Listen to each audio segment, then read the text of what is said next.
जय जगन्नाथ। आमे ओडिया भारी बढ़िया। मु तो मो निजक नहीं गर्व करुचे कारण मु जने ओडिया। आम ओडिशार कला कारुकार्य खाद्य केवल आम ओडिशारे नुह विभिन्न राज्य रे खाइबाकू देखिबाकू पिंधिबाकू मध्य मिलिबो। देखंतु ना आम प्रभु श्री गणेश महाप्रभु को विघ्नदाता को से केमिति एठारे स्थापित होइछन्ति। एहा हेउछि आम ओडिशार दृश्य नुह, एहा हेउछि तेलंगानार दृश्य।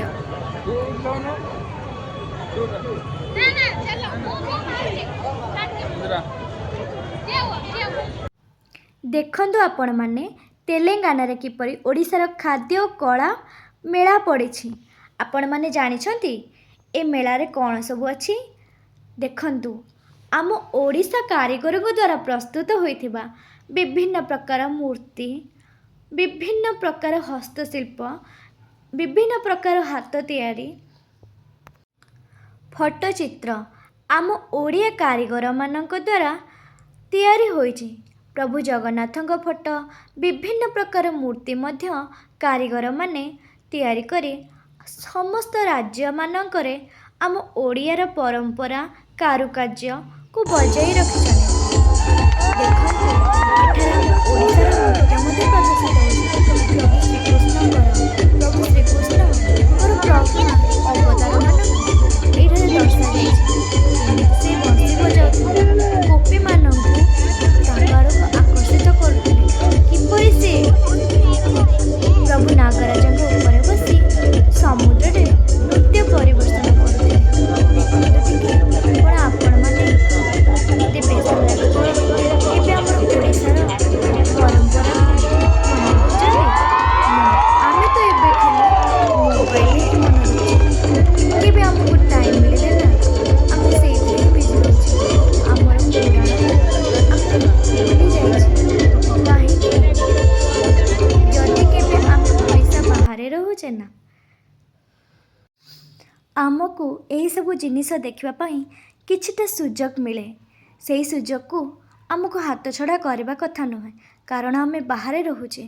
ଏହିସବୁ ଜିନିଷ ପ୍ରାୟତଃ ଆମେ ଭୁଲି ଯାଇଛେ।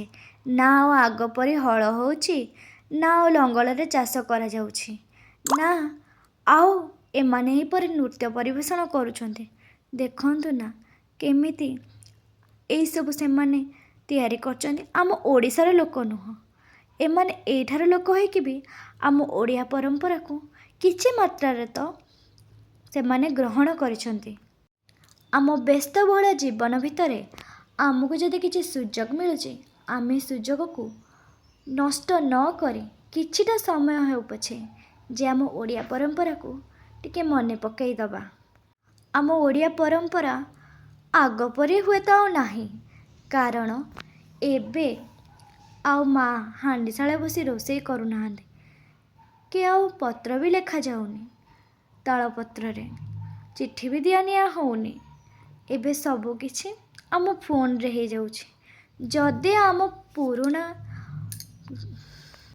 ବା ଆଗ ପିଢ଼ି ଲୋକମାନେ କେଉଁ ସବୁ କାମ କରିଥିଲେ ଆମେ ଦେଖିବାକୁ ପାଇବାକୁ କିଛି ସୁଯୋଗ ମିଳିଛି, ଆମେ ଏହାକୁ ନଷ୍ଟ କରିବା କଥା ନୁହଁ।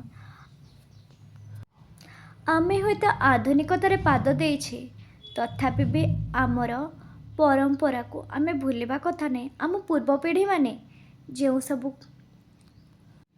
ସବୁ କାର୍ଯ୍ୟ କରୁଥିଲେ ଆମକୁ ମଧ୍ୟ ସେଥିରୁ କିଛି ଶିଖିବାର ଅଛି।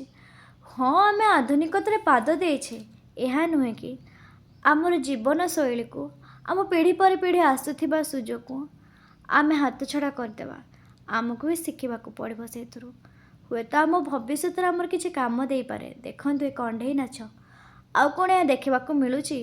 ପ୍ରାୟତଃ ବହୁତ, ଯଦି ବି ମିଳୁଛି ବହୁତ କମ୍ ମିଳୁଛି।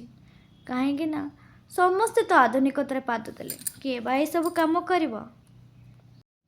ଆମକୁ ଦେଖିବାକୁ ଏହି ସୁଯୋଗ ମିଳିଛି।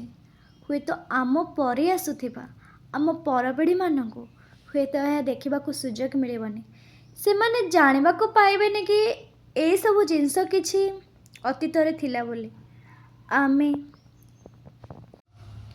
ଆମେ ଓଡ଼ିଆ, ଆମେ ଗର୍ବ କରିବା।